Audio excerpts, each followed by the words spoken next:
Hi everyone, just a quick little check-in here. I wanted to show you something.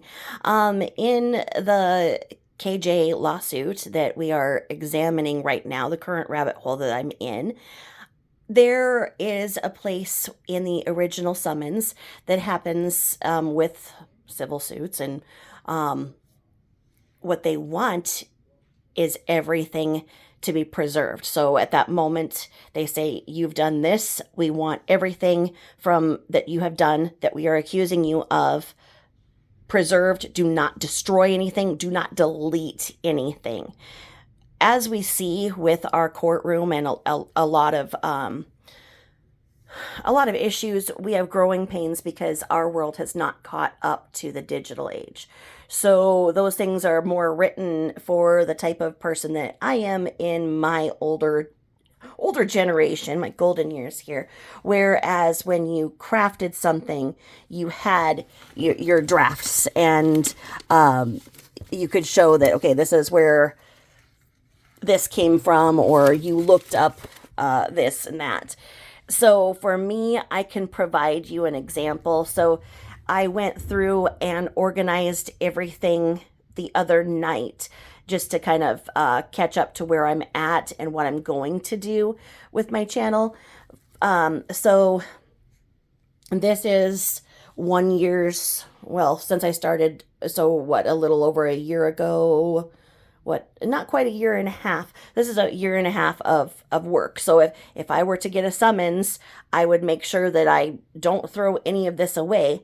And like, I was using Plunder as the example, where they shut her channel down because basically they didn't think that she was real. Essentially, they didn't see that she was crafting, and they want to see creators creating stories. They don't want you just to be reading off other people's materials or just playing somebody else's videos without crafting them yourself, essentially. But the terms of service are that any of us could lose our channels for anything on any given day. And they changed their rules, and they changed their the way that they're addressing subjects on a regular basis. So as you can see, I don't use a lot of clips. I don't use a lot of other people's material. As odd as it sounds, I do create my own things because people think that I just, go on the cuff and whatnot. Where there's actually a lot of research that I put in before I record. And as I'm old school, it is in all of these notes. And so a few of you have heard me cheat, where you hear me flicking through my notes while I'm talking. And they're like, I caught you turning the page. And those of you who are Zooming, you're probably seeing, oh, I know when this was, whatnot. But I do things like, okay, for this episode, I did to this, so I keep them like this, and then the series was here, or like that. So everything to what the work that I've done in the episodes go back here, and then in my little notebooks, I keep notes about them. I keep schedules of what I recorded when, what date I uploaded this, etc., etc. If there was any surrounding controversy or questions or any type of an error, then I notate that as well. The books that I use, I don't have them all here. You all probably remember earlier when I would have my whole stack of books where I would cite information from and have those handy and let you know where I'm drawing that from. As the Watts really had the baby wise terminology thrown back and forth because Shanann had said that her habit of locking up the kids for 16 hours out of a 24-hour day was that she learned in baby wise. And so I had to essentially go through baby wise in the reverse fashion and make sure that nothing that she was saying that she found from baby wise was true. I had to go through and literally and I think you heard, well, a lot of you heard me go on with Kelly from What's the Obsession. She had kind of the same idea at the same time, and she went through Baby Wise. And so when we compared our our books, we each had, these little bookmarks where we had just torn it up because we both really wanted to break it down, and we talked about it. And there's still people who just will not believe that what I'm saying is true about Baby Wise, because Baby Wise, and yes, Baby Wise has a bad reputation. And does it deserve it? Yes, on some levels, because I don't feel like the information in here was peer reviewed. It doesn't cite examples, etc., etc. It's from one stance in an authoritarian viewpoint. And then the second one as well, where I didn't get it. But what I did, and of course there's new Baby Wise that's computer literate and all of that. But what I went for was from the time frame in which Shanann was referencing Baby Wise. So I went back and found an older copy through thrift books, which is a great way to find resource books if you're trying to save a little money. It's a great opportunity. But that's how I would have, because it was obvious that she had not read the book. It was an easy way. So when somebody questioned her on some of the things she was doing, locking up the girls from the outside of the doors and from a very early age and not holding them, etc., etc. And no, I don't want anybody jumping on me saying that I'm victim blaming. It's that there was a story that was untold, and there was a lot of lore that needed to be broken down. And that's where I went in and did what I could and provided some more resources and showed that Baby Wise in that case was not to blame, which is what would happen if there would have been a trial where somebody is referring to something that they learned, that, okay, well, I learned it from this book. Well, then the opposing attorney or would come up and bring a book like this and say, okay, well, can you tell me where, what page, what area of the book taught you that this was the right way to do this? If you're saying that you learned this from this, and then if indeed they found that, then they could call these authors as witnesses, or even if they wanted to say that they were going to bring the authors in to say, no, this is not anything that I wrote. It could go that way as well. So this is kind of an example of how I created content during that time. As you all know, I refer to my law dictionary quite a bit. And so I'll do that while I'm talking to you all, so that I hope that, it's helping you all to understand how things are broken down and referenced as well.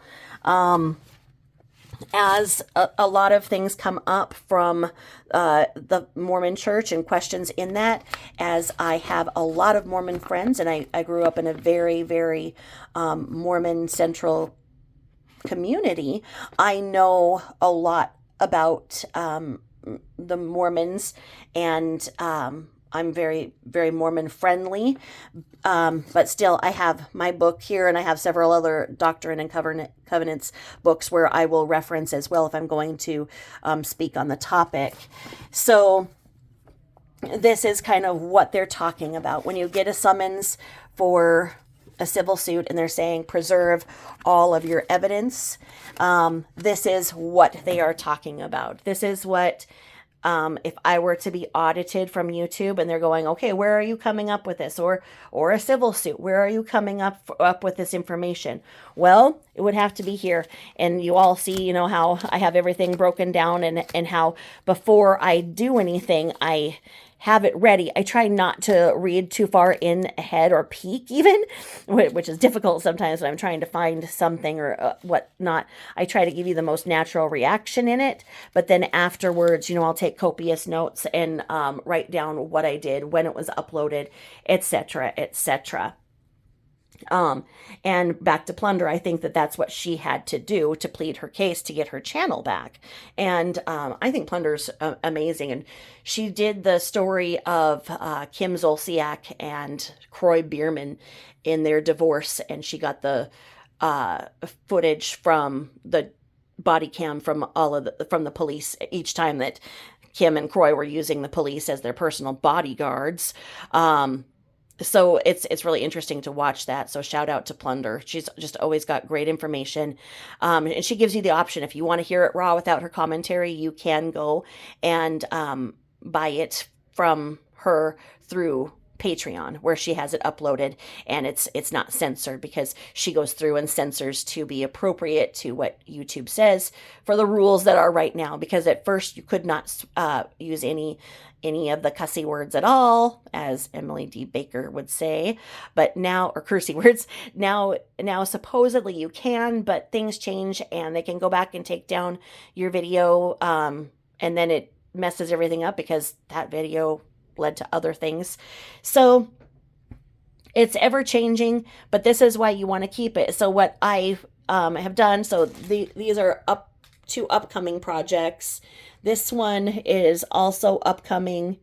This one is halfway worked.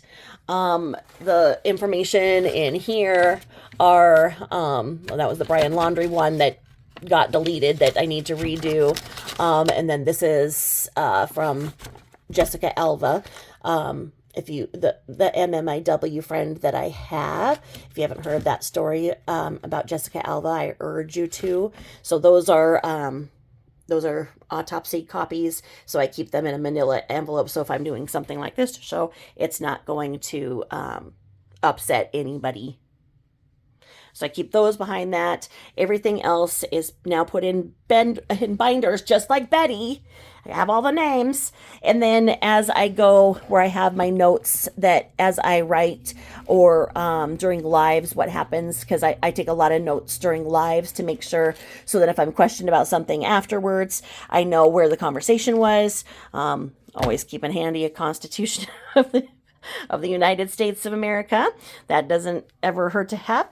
And from the Katie Joy, as you guys know, I moved everything so that for the upcoming hearing next week, it is just on this unfinished business. So I just recorded episode 30, which is should be live now by the time you see this. And episode 31 is coming up. That's my next one. This is all finished Katie Joy stuff. This is all ended up being duplicates, as there are things that are filed. They put in older motions so that they're referenced. So as I went through and saw, okay, those are all duplicates. So that's all past Katie Joy content as it is. And then this is Katie Joy content that I have not done. That's just from miscellaneous other cases that she has, but I have handy just because. But now I will probably get like a banker's box or something and start putting like this year. So I'll put like all of these notes away and say, from YouTube from this date to this date. So all these scraps are here. So if YouTube audits me or I get sued civilly, all of these things are here. And that is what they're talking about in the preservation of documents and drafts. These are older laws that were written for people like me who are old school. We did this. This is how, when you're preparing a paper, you're doing all of that. So where everything is digital, and digital creators might have little drafts or scraps where if they don't write it off, they're very computer savvy, like my kids, they keep their notes and everything on the computer as a whole. Then they just need to save all of that, save it to a disk, and put it away for something like this. You just need to have that to protect yourself. And because, if somebody asks you something on the fly about, well, why did you say this or that? You might be like, well, I remember something. Well, it's going to help if you go back and you have a journal entry of why, why you did what you did. Let's see here. This one's mainly Michelle. Why did I come up with this there? Okay, well, this and that. The Michelle Byrne book. So, you get the point. And I have, little notebooks, little piece. If I was always on top of things, I would probably just have just legal pads, but I don't. I'm just a person, I just kind of write notes on whatever's handy. So then I have this pile of scraps here that do go into a box, as I say. But that's where we're at, finishing up there. And then as you can kind of see in my style is I work on one topic for a while, I go deep in it, and I do what I can so that I feel like I can answer questions on the topic to the research that I have personally done, so that I'm not going from hearsay or somebody else's opinion. And I put it all in playlist form, zip it up, and then it's there and I move on. As you can see, I have several playlists on several different topics. So while I am deeply embroiled into the Katie Joy topic at this point, and her videos are, like I say, at the 30 point, I have, I think, 430 videos total. So, I think the watts in the 50s. I do 50 there. I think my Michelle content, I think, was in the 30s as well. So as you see, the playlists and even lifestyle content, they're there for you just to be able to listen to one after the other. And as I am not a channel that makes any money from really going live or anything like that, my channel made $24 this month. I think it made $38 the month before. So now it's going to take me 3 months to get a payout, because YouTube doesn't pay you until you hit $100. So I don't make a lot of money on this channel, as you know, and I'm honest about that.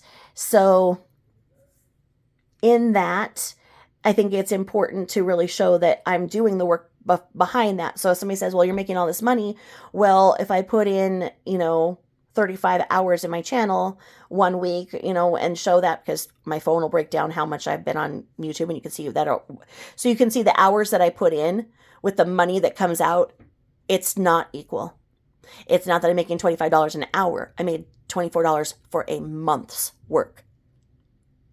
So that, combined with the time of getting documents and everything like that, I am doing this because I truly believe that there are untold stories, and I like to bring the untold story to the purpose, to the surface, to the purpose. So like I say, there's the black and white, there's this, and I did have a People magazine that I referenced for the watts. I should have that handy too. That might be already somewhere. So what I'm saying is, it's important to keep this. You never know. And when somebody accuses you of making all this money, you can say, hey, I put in this much work. And if you break it down, I'm making 2 cents an hour, maybe. I do it because I believe in putting the truth out there for somebody to reference later when they want. That between the black and white headlines, there's gray. And I like to pull that gray out to let you use your gray matter, because your gray matter is your brain. And if you use your brain, you can think of things on your own way. And I hope that I'm helping you to do that, and encouraging you to do your own research as well.